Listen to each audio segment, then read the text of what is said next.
அனைவருக்கும் வணக்கம். தனுசு ராசினியர்களுக்கு 80 வருடம் இல்லாத அதிசய நிகழ்வு. இந்த ஆடி பெருக்கான இன்றைய நாளில் தனுசு ராசினியர்களான நீங்கள் என்ன செய்ய வேண்டும், என்ன செய்யக்கூடாது, என்ன செய்தால் என்ன மாதிரியான பலன்கள் எல்லாம் கிடைக்கும், குறிப்பாக தனுசு ராசினியர்கள் ஆடி 18ஆம் பெருக்கான இன்றைய நாள்ல எப்படியாவது இந்த 3 பொருட்களை நிச்சயம் நீங்கள் வாங்கிவிட வேண்டும் என்ற வகையில் இந்த ஆடி 18ஆம் பெருக்கான இன்றைய தருணங்கள்ல என்ன மாதிரியான நன்மைகள் எல்லாம் ஏற்பட இருக்கு என்பது குறித்தான முழுமையான பதிவை தான் இந்த வீடியோல நம்ம விரிவா பார்க்க போகிறோம். அந்த வகையில் தனுசு ராசினியர்களை பொறுத்த வரைக்கும் ஆடி மாதத்தில் அம்மனை வழிபட்டு போற்றி கொண்டாடுவதை போல் பெண்ணின் வடிவமாக கருதும் நதிகளையும் போற்றி மரியாதையும் நன்றியும் செலுத்தும் முக்கியமான நாளாக ஆடி பெருக்கு கருதப்படுகிறது. குறிப்பாக காவிரி தாயை வழிபட்டு பாவங்கள் நீக்கி மகிழ்ச்சி ஆயுள் அனைத்து நலன்களும் பெருக வேண்டும் என வழிபடும் சிறப்புக்குரிய நாளாக தான் இந்த ஆடி மாதம்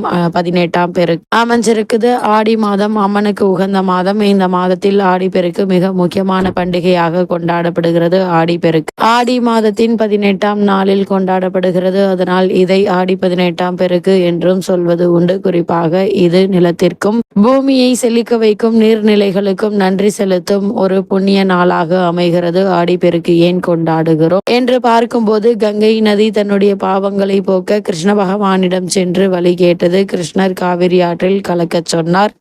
காவிரி ஆறு கிருஷ்ணரிடமிருந்து பாவங்களை போக்கும் சக்தியை பெற்றது. அதனால் சந்தோஷமாக விஷ்ணு இருக்கும் இடங்களுக்கு சென்றது. ஸ்ரீரங்கப்பட்டினம், சிவசமுத்திரம், ஸ்ரீரங்கம் போன்ற இடங்களுக்கு போய் ரங்கநாதரை வணங்கியது. இந்த நிகழ்வுதான் ஆடி பெருக்கு பண்டிகையாக கொண்டாடப்படுகிறது. ஆடி மாதத்தில் தென்மேற்கு பருவமழை அதிகமாக பெய்யும். காவிரி ஆற்றில் நிறைய தண்ணீர் வரும். விவசாயம் செழிக்க வேண்டும் என்பதற்காக இந்த நாளில் விவசாயிகள் வழிபடுவது உண்டு. சிலப்பதிகாரத்தில் ஆடி 18இன் முக்கியத்துவத்தை பற்றி சொல்லி இருக்கிறார்கள். ஆடி மாதம் சூரியன் கடகராசியில் பயணிக்கும் நேரம் இது.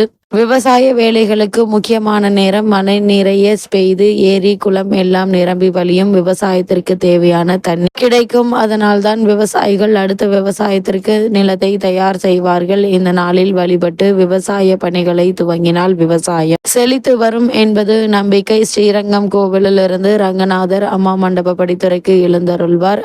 காவிரி ஆற்றுக்கு புடவை, கம்மல், கருப்பு மணி, தாலி கயிறு, வெற்றிலை பாக்கு, பழங்கள் எல்லாம் வைத்து சீர்கொடு வைபவம் நடக்கும். இந்த பழக்கம் இன்னும் தொடர்ந்து வருகிறது. இதனால் காவிரி தாயை ரங்கநாதரின் தங்கை என்று கூறுவார்கள். ஆடி பெருக்கு அன்று பெண்கள் தாலி கயிறு மாற்றி தங்களின் கணவருக்கு நீண்ட ஆயுள் கிடைப்பதற்காக வேண்டிக் கொள்வார்கள். ஆடி பெருக்கு அன்று காவிரி ஆற்றிற்கு சென்று பூஜை செய்து வழிபடுவார்கள். பூ, பழம், சாப்பாடு எல்லாம் காவிரி அன்னைக்கு படைப்பார்கள். புதிதாக திருமணமானவர்கள் தங்களின் திருமண மாலைகளை ஆற்றில் விட்டு வணங்கி வழிபடுவார்கள். இந்த நாளில் காவிரியில் புனித நீராடினால் பாவம் போகும், செல்வ வளமும் ஆரோக்கியமும் பெருகும் என்பது ஐதீகம். இந்த நாளில் தங்கம் உள்ளிட்ட சொத்துக்கள் வாங்கினால் பெருகும் என்பதும் நம்பிக்கையாக உள்ளது. அது மட்டுமில்லாமல் காவிரி கரைக்கு சென்று வழிபட முடியாதவர்கள் தங்களுடைய வீட்டிற்கு அருகில் உள்ள நீர்நிலைகளுக்கு சென்று வழிபடுவது உண்டு. புதிதாக திருமணமான பெண்மணிகள் தாலி பெருக்கி போடும் வைபவம் இந்த நாளில் நடத்துவார்கள். மக்கள் குளக்கரைகளிலும் காவிரி அணையை நினைத்து பூஜை செய்து வழிபடுவது உண்டு. இவ்வளவு சிறப்பு மிக்க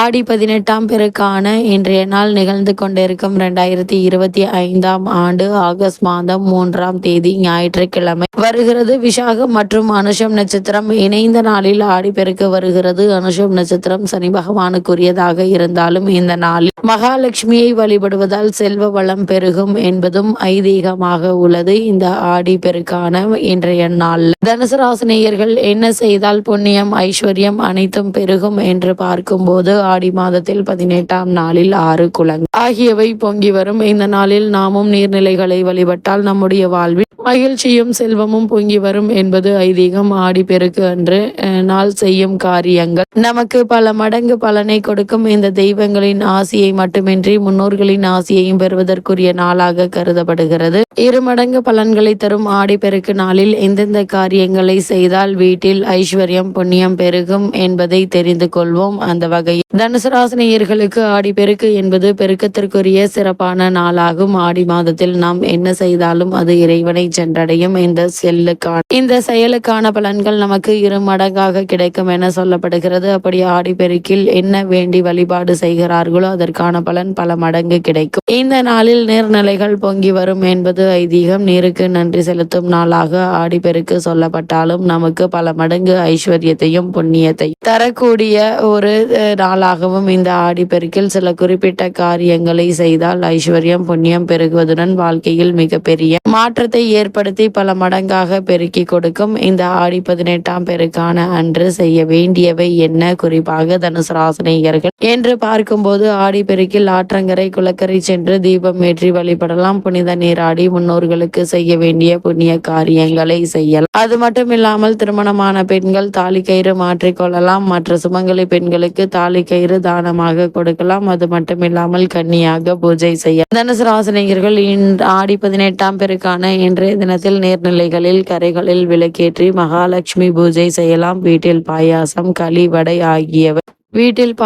களி வடை ஆகியவை செய்து சுவாமிக்கு படைத்து வழிபடலாம். சுவாமிக்கு பலவிதமான கலவை சாதம் பழங்கள் இனிப்பு வகைகள் போன்றவை படைத்து வழிபடுவது உண்டு. சுமங்கலி பெண்கள் தங்களின் கணவரின் ஆயுள் நீடிக்க வேண்டும், தீர்க்க சுமங்கலியாக இருக்க வேண்டும், அனைத்து விதமான சௌபாகியங்களும் கிடைக்க வேண்டும் என பூஜை செய்வார்கள். பூஜை செய்யலாம். கோசாலைக்கு வேண்டிய பொருட்களை வாங்கி கொடுக்கலாம். மஞ்சளில் விநாயகர் பிடித்து வைத்து விநாயகர் வழிபாடு செய்யலாம். முதலில் விநாயகர் வழிபாட்டினை செய்த பிறகே மற்ற வழிபாடுகளை செய்ய வேண்டும். இதனால் வாழ்வில் வெற்றிகள் பெருகும் என கூறப்படுகிறது. அது மட்டும் இல்லாமல் தனுசு ராசினியர்களை பொறுத்த வரைக்கும் அம்பாளுக்கு வேப்பிலை மாலை கட்டி சர்க்கரை பொங்கல் போன்ற இணைப்பு செய்து வைத்து படைத்து வழிபடலாம். ஆடிப்பெருக்கு அன்று வீட்டில் தினசரி சமையலுக்கு பயன்படுத்தும் பொருட்கள் குறையாமல் இருக்கும்படி வாங்கி நிரப்பி வைக்க வேண்டும். ஆடிப்பெருக்கு அன்று நகை வாங்க முடியாதவர்கள் மஞ்சள் கிழங்கு சிறிதளவு வாங்கி வைக்கலாம். தங்கத்திற்கு இணையான மஞ்சள் வீட்டில் செல்வத்தை பெருக செய்யும். அது மட்டுமில்லாமல் தனுசு ராசினியர்களுக்கு இந்த ஆடிப்பெருக்கு அன்று குபேரருக்கு குபேர நாணயங்கள் வைத்து அர்ச்சனை செய்து குபேர பூஜை செய்து வழிபடுவதும் சிறப்பானதாக அமைகிறது. சூரியன் புதன் சேர்க்கை நடைபெறும் நாளே ஆடிப்பெருக்கு என்பதால் இவை 80 வருடத்திற்கு ஒரு முறை நிகழக்கூடிய ஒரு தருணம் என்பதால் இந்த நவதானியங்கள் வாங்கி வீட்டில் வைத்து வழிபடலாம். நவதானியங்களை மண்ணி விதைக்கவும் செய்யலாம். மகாபாரத போர் நிறைவடைந்து தர்மம் நிலைநாட்டப்பட்ட நாள் ஆடி 18 என புராணங்கள் சொல்கின்றன. இதனால் இன்றைய தினம் பகவத்கீதை வாசிப்பது மிகவும் சிறப்பானதாக சொல்லப்படுகிறது. அது மட்டுமில்லாமல் தனுசு ராசினியர்களை பொறுத்த வரைக்கும் ஆடி 18ஆம் பெருக்கான இன்றைய தினத்தில் கூடுமான வரைக்கும் உங்களால் முடிந்த அளவுக்கு அதாவது சிறிதளவாது உப்பு மஞ்சள் வாங்கி வைப்பது நல்லது. குறிப்பாக இன்றைய நாளில் யாராவது ஒருவருக்காவது உங்களால் முடிந்த உணவு தானம் செய்வது எண்ணற்ற நன்மைகளை உங்களுடைய வாழ்வில் ஏற்படுத்தும். சகல சௌபாகியங்களையும் உங்களுடைய வாழ்வில் மகிழ்ச்சியையும் ஆரோக்கியத்தையும் ஏற்படுத்தும் என்பதை கிரகங்களுடைய சஞ்சார நிலைகள் தெளிவாகவும் உறுதியாகவும் எடுத்துக்காட்டுது. இதனால் நீங்கள் என்ன முயற்சிகளை நீங்கள் மேற்கொண்டாலும் நிச்சயம் பெருகும் என்பதுல எந்த ஒரு சந்தேகமும் இல்லை.